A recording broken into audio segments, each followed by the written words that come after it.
Hello everyone, hope you all are doing well. आज मैं आप लोगों के साथ एक बहुत ही ज़रूरी मुद्दा लेकर आया हूँ और वो मुद्दा है suicide cases, that is just because of depression. तो आज हम देखेंगे कि ये डिप्रेशन, ये सुसाइड क्यों होता है, कैसे होता है और इसका सोल्यूशन क्या है। तो रिसेंटली एनसीआरबी के रिकॉर्ड और डेटा के हिसाब से हर 40 सेकंड में 2 इंसान सिर्फ सुसाइड केसेस की वजह से मरता है। और इसमें से अगर आप देखेंगे एज कैटेगरी में लगभग 15 से लेकर के 19 तक एज कैटेगरी में इसमें बहुत ज़्यादा केसेस आ रहे हैं। और ग्लोबली अगर आप देखेंगे तो एनुअली लगभग 1 लाख से ज़्यादा सुसाइड केसेस होता है। तो क्या रीज़न है कि टीनेजर्स ज़्यादा इसका विक्टिम बन रहा है? क्योंकि टीनेजर्स का माइंड बहुत ही सेंसिटिव होता है और वो जब भी पेन को हैंडल नहीं कर सकता, जो भी कुछ एलियन चीज़ को हैंडल नहीं कर सकता, तो वो ऐसा ड्रैकोनियन स्टेप्स लेने के लिए मजबूर हो जाता है। Political philosopher John Stuart Mill और उसके साथ 2-3-4 और भी स्कॉलर्स हैं जिन्होंने कहा है कि ह्यूमन माइंड सिर्फ 2 चीज़ पे काम करता है, या तो पेन पर या तो प्लेजर्स पर। जो चीज़ हमें दर्द देता है हम उसी चीज़ से दूर भागे चले जाते हैं और जो चीज़ हमें मज़ा देता है हम उस चीज़ के पास चले आते हैं। तो माइंड हमारा इस तरह से वर्क करता है। और जब भी टीनेजर्स इस किसी भी प्रॉब्लम को या फिर किसी भी चीज़ को हैंडल नहीं कर पाता तो वो कुछ ऐसा गलत स्टेप्स ले लेता है। लेकिन इस चीज़ का सिर्फ एक ही सॉल्यूशन है, वो कि अपने लाइफ के पर्पस को जानने का, कि अपने लाइफ के पर्पस क्या है, कि अपने लाइफ के मीनिंग्स क्या है। वो तब आता है जब हमें इस ब्यूटीफुल सा लाइफ को समझने के लिए एक टाइम मिलता है। सिर्फ भागदौड़ पे नहीं, शांत होकर के इस लाइफ को समझना और डीप विदिन इसे देखना और इससे अच्छी तरीके से ऑब्जर्व करना। और ये ऑब्जर्वेशन सिर्फ एक ही जगह से आता है, वो है मेडिटेशन। इंग्लिश में इसका मीनिंग इतना अच्छा नहीं है मेडिटेशन, लेकिन अगर आप संस्कृत में देखेंगे ध्यान, यानी कि ध्यान, अगर इसको आप ब्रेक करेंगे, धी मतलब जो भी एक्टिविटीज़ माइंड से रिलेटेड है उसे धी कहते हैं, और याना मतलब मूविंग, यानी कि माइंड के अंदर जो भी एक्टिविटीज़ आप कर सकते हैं उसे मूव करना, दैट इज़ मेडिटेशन। मेडिटेशन मतलब वो नहीं जो हम समझते हैं, यानी कि आंख बंद किया और पहाड़ों में चले गए और 2-4 घंटे बैठे रहे और मेडिटेशन हो गया। और मेडिटेशन मतलब ये भी नहीं, यानी कि ज़्यादातर लोग 90% लोग ये समझते हैं कि जैसे मेडिटेशन किया उसने और जो भी सोचा, जो भी मांगा, जो भी उसने सोचा है वो सबके सब उसका फुलफिल हो जाएगा। जो भी उसके पास प्रॉब्लम है वो सबके सब रिजॉल्व हो जाएगा जस्ट मेडिटेशन करने से। मेडिटेशन कोई जादू नहीं, मेडिटेशन कोई मेडिसिन नहीं है, meditation is a practice.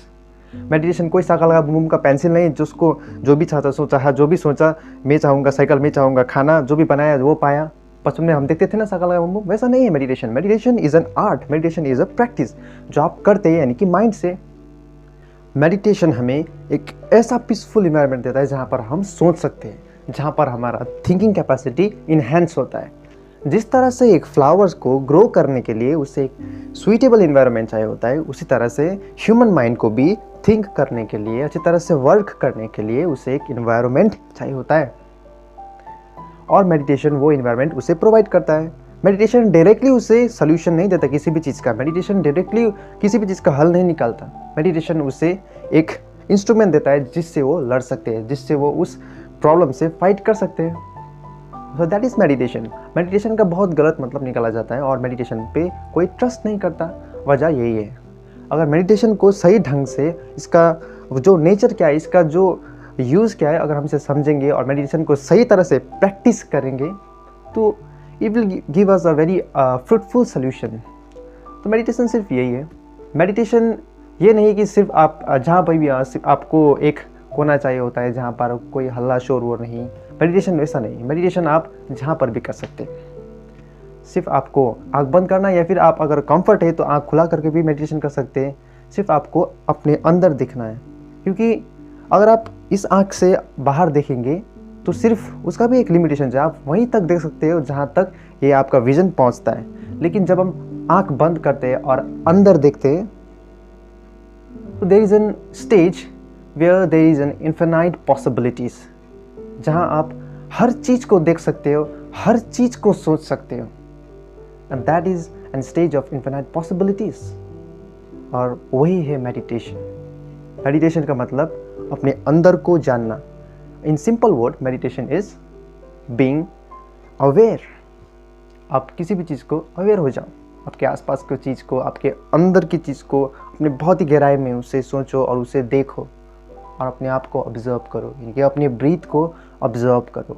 That is meditation.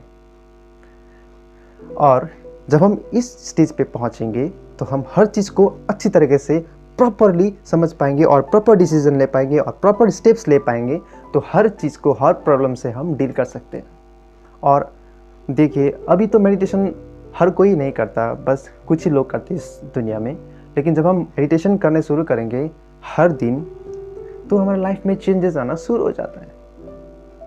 और अगर आप देखेंगे इस मेडिटेशन को, अगर आप रेगुलरली प्रैक्टिस करेंगे, आपके लाइफ में चेंजेस आना शुरू हो जाएगा। एंड इस मेडिटेशन को जब हम करते हैं और जब हमें सोल्यूशन मिलना शुरू हो जाता है, जब हमें अपना लाइफ का पर्पस पता होना शुरू हो जाता है, तब सुसाइड करने का कोई वजह ही नहीं रहता। चाहे अपने पास कितना भी बड़ा प्रॉब्लम हो। वो प्रॉब्लम क्यों आता है लोगों के पास प्रॉब्लम आने के सोर्सेस बहुत है। किसी का रिलेशनशिप खराब होने की वजह से प्रॉब्लम आता है, किसी का फाइनेंशियल प्रॉब्लम होने की वजह से भी प्रॉब्लम आ सकता है। और इसी तरह से हम एंग्जाइटी, इसी तरह से हम फ्रस्ट्रेशंस में, और फ्रस्ट्रेशन के बाद डिप्रेशन, और डिप्रेशन के बाद क्या है, फाइनल स्टेज क्या है, वो हम सभी को पता है। And that is the reason of this such a draconian steps. और इसी चीज़ को हम अवॉइड करना है, तो हमें अपने आप को जानना होगा, अपने लाइफ के पर्पस को पहचानना होगा। उसे पहचानने के लिए हमें ध्यान पे रहना होगा। अगर आप इसी चीज़ को अच्छी तरह से सोचेंगे और इसी चीज़ को अगर आप ऑब्जर्व करेंगे और अपने लाइफ के मीनिंग्स को, इसके गोल्स के, इसके पर्पस के देखेंगे, तो अपने लाइफ को एंड करने का कोई भी वजह नहीं है। नो मैटर हाउ और no matter whatever your circumstances may, there is no chance to end your life. And once you realize the meanings of this beautiful life, this precious life, you are not going to take such a draconian steps. And this will be realized only by and only through meditation. And that is the only one solution. If you Google, you will see there are numerous number of steps. जहाँ पर आप देखेंगे बहुत सारे number है, वहाँ पर बहुत सारे आपको स्टेप दिखाई देंगे कि आप डिप्रेशन के डील करने के लिए ये कीजिए, आप एंग्जाइटी से डील करने के लिए ये कीजिए, आप सुसाइड का थॉट्स आ रहा है तो इस थॉट से डील करने के लिए आप ये स्टेप्स कर ले। ऐसे हज़ारों स्टेप्स आपको मिलेंगे। लेकिन दैट इज़ ऑल थियोरेटिकल। लेकिन जो प्रैक्टिकल है, जो एकदम स्ट्रांग है, जो पावरफुल है, वो एकदम मेडिटेशन। यानी कि मेडिटेशन ही एक एंशिएंट प्रैक्टिस है, क्योंकि वो आज से कहीं हज़ारों साल पहले से ही चले आता था। आज से कई हज़ारों पहले साल क्या लोग इस तरह से आत्महत्या करते थे जिस तरह आज कर रहे हैं? आज क्यों कर रहे हैं? क्योंकि आज हम सब मेडिटेशन को भूल गए। हम सब इस सो कॉल्ड मॉडर्न दुनिया में हैं। तो हम meditation as a ancient practice से हम दूर चले जा रहे हैं। और जब भी हम अपने प्रॉब्लम्स को हैंडल नहीं कर पाते, जब भी हम किसी भी चीज़ को, किसी भी अनवांटेड सिचुएशन, किसी भी एलियन सिचुएशन में हम पहुंचते और हम उसे कोप अप नहीं कर पाते, तो हम ऐसा स्टेप्स ले लेते हैं। क्योंकि we are very unable to handle our mind, because we know the mind is extremely powerful. ये माइंड आपको ऊपर भी ले जा सकता है और आपके लाइफ को ख़त्म भी कर सकता है। तो डिपेंड करता है कि आप इस माइंड को किस तरह से यूज़ करते हैं। और इस माइंड को आप तभी यूज़ कर पाते हो जब अपने आप को समझोगे, अपने आप को ऑब्जर्व करोगे, विच कम्स फ्रॉम ध्यान। सो दिन में सिर्फ एक बार ध्यान कीजिए। ध्यान बहुत लोग को ये भी मिसकंसेप्शन है कि ध्यान और मेडिटेशन ये सब रिलीजियस प्रैक्टिसेस है। It is not a religious practice, it is an ancient practice which is scientifically proven now. और बहुत सारे डॉक्टर्स, बहुत सारे स्कॉलर्स इसे भी रिकमेंड करते हैं अपने पेशेंट्स को देने के लिए। अपने बहुत सारे एक्सपर्ट्स भी इसे रिकमेंड करते हैं। तो meditation is a scientific practice, so you have to do it. क्योंकि अगर आपको किसी भी चीज़ का सलूशन चाहिए होता है, किसी भी चीज़ को अगर आपको जानना है, या किसी अपने आप को, मोस्ट इंपॉर्टेंट अपने आप को जानना है, तो मेडिटेशन आप कीजिए, ध्यान पे रहे और अपने आप को समझें और अपनी ज़िंदगी के हर कोई प्रॉब्लम्स को आसानी से सोच के उसका एक सॉल्यूशन निकाल करके, उसका प्रॉब्लम्स क्या है, उसका प्लस माइनस क्या है, उसे देख करके, उसका प्रोज एंड कॉन्स क्या है, उसका एडवांटेज क्या है, उसे देख करके सॉल्यूशन निकालिए, प्रॉपर डिसीजन निकालिए और एक्शन कीजिए उस पर। That's all, that's simple as that. So hope आप इस बात को समझ पाए होंगे और इसे बहुत गहराई से समझे। Thank you so much.